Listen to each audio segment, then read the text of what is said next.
Welcome back. This is Inside Politics here on KTN News. Now, President Uhuru Kenyatta has directed the National Inter-Ministerial Committee for Implementation of the Huduma Namba registration exercise to extend the registration period for another week. In this regard, the exercise will effectively close on Saturday, 25th of May this year at 6 p.m. I have observed with concern the long queues that have formed during the final days of the exercise in different parts of the country. It brings to the fore an ingrained last-minute rush, a habit that holds us back. Nevertheless, Kenyans are determined to register for their Huduma Namba, and I have obliged the numerous requests to give them an opportunity to do so. I have therefore directed the National Interministerial Committee for Implementation of this program to extend the registration period for another 1 week, and in this regard, therefore, the exercise will effectively close on Saturday, the 25th of May, 2019 at 6 p.m. So there has been a lot of discussion and debates, especially on social media platforms among Kenyans, talking about Huduma Namba and the government and whether it's mandatory, whether they will be denied services if they do not register. Some of the numbers that have been coming from the Interior Ministry about the Kenyans who have registered so far also. Some Kenyans complaining of veiled threats from the government. Here is the Nairobi Senator Johnson Sakaja speaking at the floor of the Senate. With this government, Mr. Speaker, I feel that there are elements in certain areas of government, because I know the president very well, who are actually undercutting, undermining, and sabotaging the work he's doing. And yesterday I said, on the matter of education, I'm happy that my former VC and my good friend Magoa is now on that seat, because I know he's a man of reasoning. But Mr. Speaker, on the first issue, why is the government acting as if it is at war with its people? Are we fighting Kenyans? What is going on? Senator Nyamunga, I am a senator like you. Today there's this tax. Tomorrow you're telling people 1.5 housing you must pay, or else, by force. Tomorrow you're telling car dealers you must only bring vehicles 5 years and under. Hundreds of young people are employed in these dealerships. People cannot afford, or else. Tomorrow, take this number, or else. It's threatening Kenyans. You ask a question, you're arrested. You're taken to court, and then you expect you tomorrow to go teach those children. There is something fundamentally wrong, and I think certain ministers came in and said, oh, for you to be popular, you must be tough. So let us all be tough, like this one. And no. You're not dealing with children in this country. We have houses of reason. We have Kenyans are sensible people. When Kenyans were told, let's ban paper bags because of this, in a day we stopped. So don't threaten people, don't threaten Kenyans. Reason with Kenyans. And let me tell you, Mr. Speaker, and I'll tell those who are listening in government, when you stir a hornet's nest, be prepared for the sting. Yes. Kenyans are frustrated. There's a way things can be done. All of these things are good, but there's a way they can actually be done. It's the process. It is not even the content. It is the manner in which these things are being unpackaged to Kenyans. All right, let's talk about this. Kenyans have been talking about this. Everybody has been talking about this, asking the other person whether they've registered for Huduma Namba, whether it's mandatory, whether they will be denied services if they do not register. Senator Sakaja speaking about that, touching on that. As I told you, I have with me Dismas Mokua, Mark Bichache. We've now been joined by journalist Roslyn Obala. Roslyn, good morning. Karibu to the show. Asante. And of course, we have Kipchumba Karori. Let me begin with Dismas. Do you understand where Kenyans are coming from, or what Sakaja is saying there? Yes, of course, one has to understand where Sakaja is coming from. Because as a national government or a county government, wherever you are doing anything,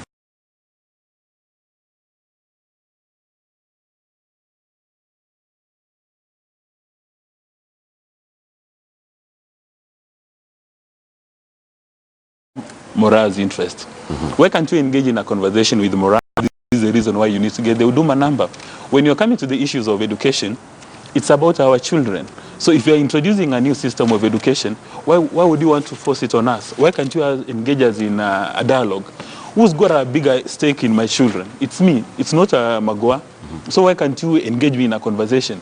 And for me, it seems to me that some of these people who are serving in the Jubilee administration, they're driving things with a very hidden agenda. And for me, this idea of Sakaja claiming that he knows the presidents very well, but it's the people who are serving under the president who are letting him down, for me, it doesn't fly. Because at the end of the day, anybody who works under the president serves at the president's pleasure. So all these are presidential appointees. Magua is a presidential appointee. Matiang'i is a presidential appointee.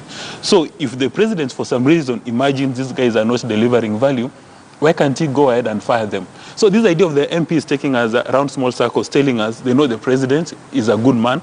And we've been told since independence that the president is solid.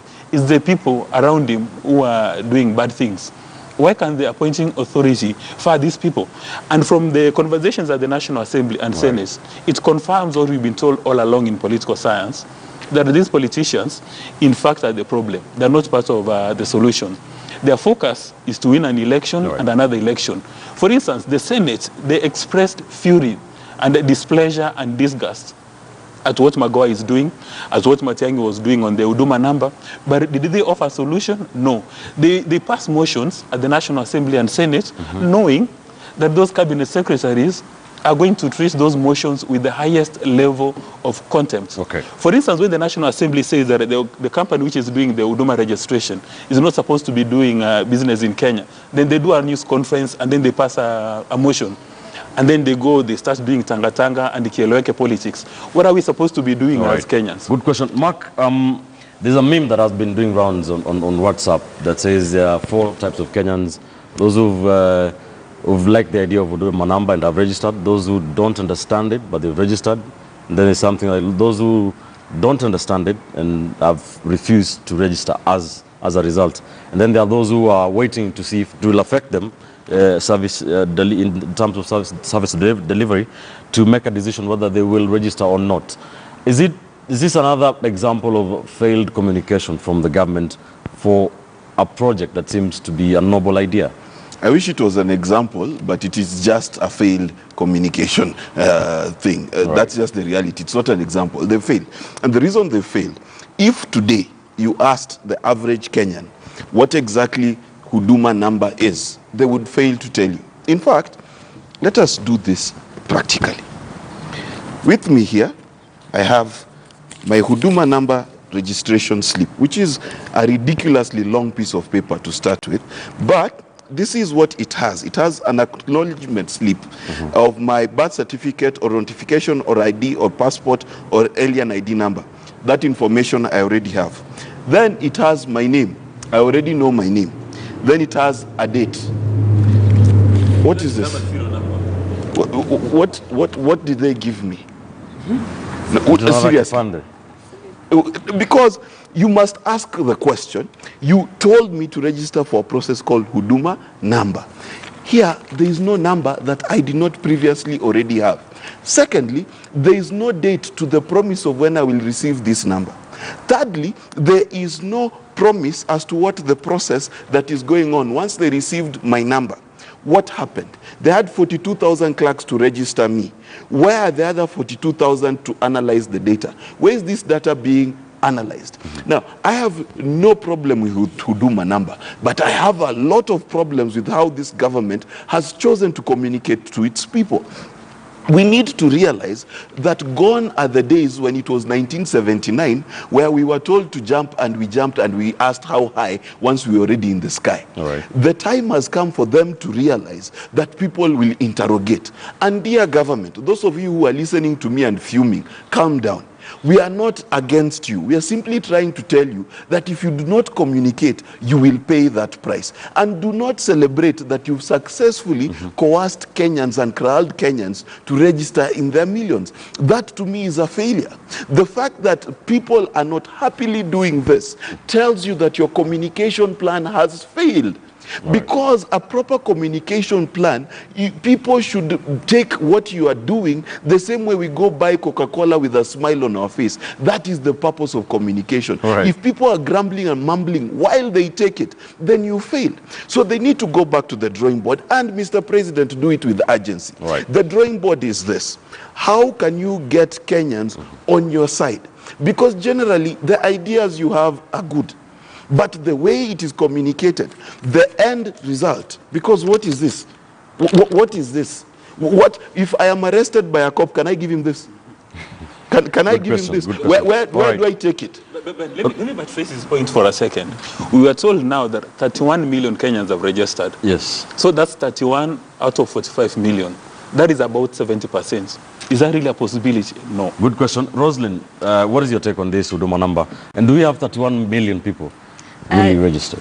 Just to pick from what he's saying, if you calculate that 31 million people they're talking about, it means that in a day they were registering like over 7,000 people in a day, which actually is not the case, because we saw the queues coming in on the last days. So it means before that, then Kenyans were not registering for this. But if you look at it, it's more of an exclusive club for the politicians, whereby we decide in a boardroom, we come in, the leadership, it's top, bottom. We have to force it down your throats, and you have to accept it. Because if you ask me, if I was supposed to register for the Huduma number, then I'm supposed to come in and say, I don't need to carry the other documentations. I don't need to carry my passport. I don't need to carry my ID. I don't need to carry my driving license, because already I have the Huduma number. But if you had the PS saying that once you've registered the Huduma number, you still have to carry again these documents, then it beats logic. Why am I registering for this? Because again, towards the end of August, September, we are supposed to do the census. So was this a mini census to just see how many people we have? Because we're also registering small children. Those are some of the questions we need to ask. And our constitution is very progressive. It requires public participation. Was public participation done in this thing? Because I remember early this year, I did the story of this Huduma number. And it was something that was a boardroom meeting between two CSs, the Interior CS and the ICT CS. And the questions were being asked: why are we floating a budget for this without discussing to Kenyans? Why are we bringing a law through an omnibus law to amend the constitution when we can use a parent law to amend the immigration law and these others, and just do a process that is required by law? Why are we rushing? What is the end game of this? So these are some of the questions that we need to ask. And especially we've seen the governors coming from Northeast and asking, why are we registering? They had said they were not going to do it. I was surprised yesterday when I saw the Turkana governor registering. Maybe it's the baptizing that he did a few days ago by joining Tanga Tanga that have softened his heart. But they raised very pertinent issues, saying that we really need to be educated. Our people really need to know what is entailed in this Huduma number. So even as much as the government is talking about it and talking tough, I agree with Sakaja that this government is at war with these people. You can come, engage the public, tell them, give them the merits and demerits of registering this, and let it be to Kenyans to register if they want. Because even the diaspora, when they're talking about registration going up to next month, the 20th, but with the kind of registrations we are seeing, will they attain that number? Good question. Kipchumba, we talked about this a month ago with you, and you talked about the way the government has communicated it. Are you being vindicated, what you said? Or is it simply a bad law, whatever it is, whatever is happening with Huduma Namba? Ben, I think we have been vindicated by time. And then also, a government that can blatantly lie to its people is a government that is not worth being there. Look at it this way. All of us have been in this country for the last at least 3 decades. We have seen registering voters where MCA aspirants, MP aspirants, all of them come together, and the IBC sets aside a budget to do each tribal radio station is mobilized, and we always register 4 million people. For this one, it has only taken Matiang'i to just be speaking and people register 31 million, really? That means in 45 days for 31 million people to register, it means per day we have been registering 750,000 people. The other thing, look at it this way, Ben. Everybody you meet in the street, they tell you I have not registered. For as a person speaking for myself, I have not registered for Huduma Namba for a lot of other reasons, because I have sworn to protect the rule of law. I cannot protect a rule of law which I break any time I am threatened by Matiang'i. I will not be any different between me and any other person. Two, to what Sakaja is saying. Sakaja is simply saying, if today you get home and tell your kid, stop whatever you are doing, and the kid doesn't stop, you tell them again, stop, they doesn't. You get a stick and you tell them, stop, they stop. Will you come out and say, my kids are happy about how I treat them? No. The kid has stopped physically, but in their heart, they are not happy with you. What does that bring about? It brings about resentment. And going forward, why are we setting up, why does the government set itself against its people? Those things, as Dismas has aptly captured them, they are there for the people. Don't force them down the throats of the people. Going back to what the courts have said about this thing. One, I always ask myself silently whenever I have time, who advises President Uhuru Kenyatta in the legal position of some things. Just a simple example which each layman can relate with. We have our national IDs. There is no deadline for taking a national ID. So you can't put a deadline? You cannot put a deadline, and we still have maternity hospitals running in this country. Okay. You mean now the people who will be born after this week is over, they'll not be Kenyans? Or what do you mean? And the then government again, says the deadline was on the mass registration. No. Let us talk about serious issues, Ben. This thing, there is a court order. Every time the government want to do something that they find it is on their favor, they say they respect the rule of law. When you look at the consolidated constitutional petition number 56, 58, and 59, there are 4 conditions that the court allowed government to carry on with the registration of Huduma Namba. One of it is that nobody is supposed to be compelled to register for Huduma Namba. The second thing is that there shall be no timeline set for the registration of Huduma Namba. The third thing is that the registration of Huduma Namba should not be a condition precedent for government to give you its services. You have already paid for it in tax. And finally, the other condition that the court gave for Huduma Namba to continue was that you cannot disseminate that information, the one the government has gathered from Pichachi to any other person. So what my take is this, my final take in the issue of Huduma Namba. There is a wrong notion growing within Kenyans that for you to be seen to be working as a minister, you must, one, be tough-talking, egocentric, arrogant, you disobey court orders like you are buying your own bread, and you take constitutional provisions just like how you read a love letter. You know, when I read a love letter, I decide to say, if somebody say they love my nose, I decide to take that one. Maybe those are the standards Kenyans set. No. They want it is a bad standard. Headmaster, it is a bad secretary. standard. What do you think in this one? Let me just finish. In my view, this Huduma registration, again, does not require a PhD in statistics. It's very simple. Pastor Law is saying that when you're getting your birth certificate, yes, the number in that certificate is your Huduma number. And then if you are above 18, I mean, these guys have got all our details. They say that if your registration number is 1, 2, 3, 4, 5, 6, we are adding 2 more digits. Please go to your nearest place of registration to update your information. But the main question here is, are we doing Huduma registration? Are we getting this number because of our national security interest, or is it another business opportunity? How are we going to use this data? As Kipchumba keeps on insisting about the legal framework, you are giving out all this information, and you are not sure whether this information is going to end up in a Western capital, or somebody is going to use this information to make a kill. The thing is very blurred, and you begin to wonder, how come on this Huduma number, the government is in a quick hurry? All of a sudden, they're in a hurry. They've got a speed which you cannot explain. And the same speed is not seen in the fight for corruption. Right. The same speed is not seen in how we manage our national debt. Yes. But on the Huduma number, they're very fast. Who is the beneficiary? Is it going to be Mora? Or we've got some cartel within the state who are going to sell this data to some multinationals and make a kill? Okay, let's just a minute as you... Have you registered for Huduma Namba? Of course I did, and I did because of intimidation. Okay. Have you, Rosalind? I did because of... have you registered? I have not registered. Yes. So we only 2 of us. I'll tell you why I registered. Yes. I registered because last week I was in Baringo. That's why I was not on the show. And when I went to Baringo, a whole 120 kilometers where the tarmac ends. Yes. It ends 120 kilometers away. In the middle of a village where there is no school, in the middle of a village where there is no hospital, where the chief has no office, where there is no government, they were registering for Huduma Namba. Now my question is, dear government, what the heck is your priority?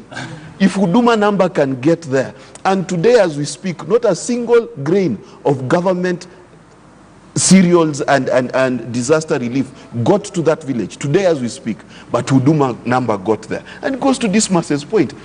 Why is it so important? Is it more important than life?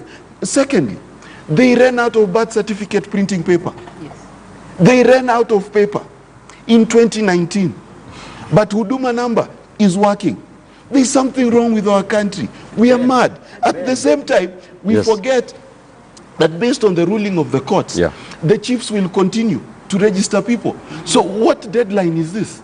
I'll go to the chief myself. You know, Rosalind, what is the end game from where you sit? Actually, just to add on him, even the slips, we ran out of the slips, but they are still continuing to register. And maybe just to bring on the issue of the CSS that we are saying, that the brand of CSS we are seeing are those who are tough and all that. Yes. I think we need to also revisit the constitution, because these CSS always say that we answer to the executive, the appointing authority. If we had CSS who are actually direct representatives of the people, who are MPs, then we will hold them to account, because we'll ask them that you are represented as, is this the interest you have? And that is why we are seeing the CS are getting away with murder. You wake up today, you give an order and you follow it and it is executed, because at the end of the day, nobody will hold you to account. They can ignore court orders, they can ignore the rule of law, they can even ignore summons to parliament, and there are even others who have asked, a specific CS, super CS, has even written to the AG questioning, why should I go to parliament to answer to questions? Yet the same parliament is asking was the one that vetted him for him to get the job. So you see, once you get that office, then you think the office is bigger than any other office that appointed you to that office. So I think as we have the conversation about the BBI and amending the constitution, we need to ask ourselves, do we need to have cabinet secretaries who are picked from outside, or we need to have cabinet secretaries that we hold to account? Indeed. But the question to me is, why do members of the National Assembly and Senate allow themselves to be bullied by cabinet secretaries? They've been elected by people from Kisii, from everywhere. Why would they sit like lame ducks at the National Assembly or Senate, invite a CS, and on a good day the CS will show up? But when he comes, he's not taking questions. He's giving them a lecture, Amsomo. And you know, they just sit there, they're lost, lame ducks, nursery kids. Then as soon as the session is over, then they do a news conference saying we shall not accept this. Why can't they pass a vote of no confidence? Why can't they pick such kind of people? Ben, Final thoughts. my final thoughts on this. Yes. One, today I celebrate Judy Wahungu, the former minister, the former cabinet secretary on environment or something. That lady banned plastics in this country in a manner you could not even understand what happened. It was done in a subtle manner. You no longer see plastic bags around this town. The ones you see, those ones, it's because of the lapses of the police. But the lady did it in a very meticulous manner, without fighting anybody, without threatening anybody. My question is this: even as we address Huduma Namba, these are services that are there for Kenyans. What we must ask ourselves, and I'll go back to what Obala is talking about, public participation. How do you introduce a voter in mid a budgeting period, and you say like, we are going to heaven with Huduma Namba, here is Huduma Namba? What happened to sound budgeting? Was this a subject of budgeting? Two, I want to remind Kenyans that as some of us were growing up, we had a gentleman by the name Nicholas Biwott. We came, there was a Kamotho along the way. We came also, there was a man, the people nicknamed Kimendero, Mishuki John. And now I want to tell the people in this fourth government of the country of Kenya that they will always be these people. They will come and go. So when you are given constitutional offices, exercise them in a manner that does not demean a normal Kenyan, in a manner that brings honor to this country. Okay, enough said. Let's take a quick commercial break here on Inside Politics on KTN News. When we come back, we shall be taking a look at another big story the last 7 days or so, the fake gold syndicates, the latest saga being a deal between some Kenyans and the United Arab Emirates. Sam Zahir Jandi being at the center of it, saying the value of that gold in that deal was 30 billion. Just what's happening? Tell us.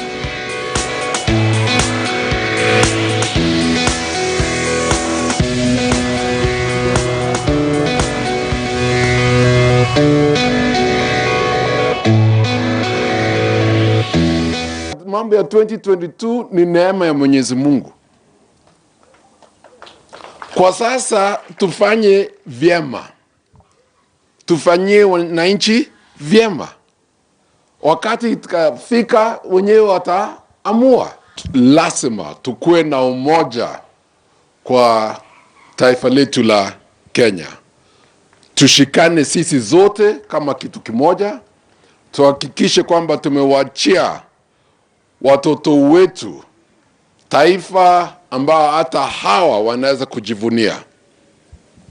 Na ninahakikishia Wakenya kwamba sisi ambao tuko hapa tumeamua kwamba tutakaa kama kitu kimoja, na tunasema kwamba tutakaa hata kwa amani kama sisi ambao tunatoka, ambao tuko na jamii ambao wanatoka kabila zingine.